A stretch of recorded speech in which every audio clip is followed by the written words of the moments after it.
soi dọi bước đường đời con đi. Dù gian lao nguy cơ, dù bão táp phong ba, dù chờ chung gian khổ, con sẵn sàng vượt qua. Chúa dù con vươn tới khắp đèo đường thế gian, Chúa dù con đi mãi qua biển rộng trời cao, đường con đi theo Chúa, đường mãi sáng yêu thương, trọn đời con chung kiên trong hạnh hiến xin vâng. Đường bình minh thăm sáng Chúa rằng ngày đời con, này tình yêu Thiên Chúa soi dọi bước đường đời con đi.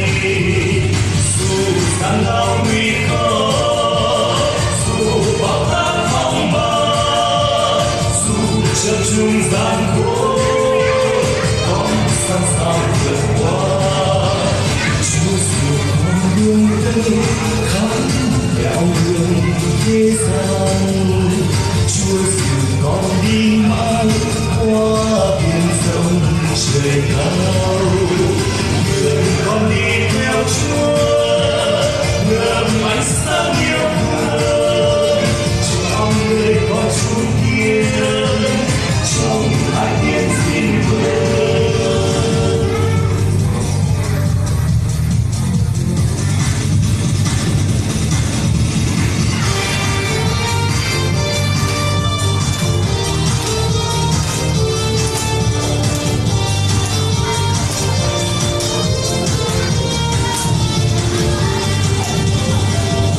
Bình minh thăm sáng chiếu sáng ngày đời con, ngày tình yêu Thiên Chúa soi dọi bước đường đời con đi. Dù gian lao nguy khó, dù bão táp phong ba, dù chập trùng gian khổ, con sẵn sàng vượt qua. Chúa dìu con vươn tới khắp nẻo đường thế gian,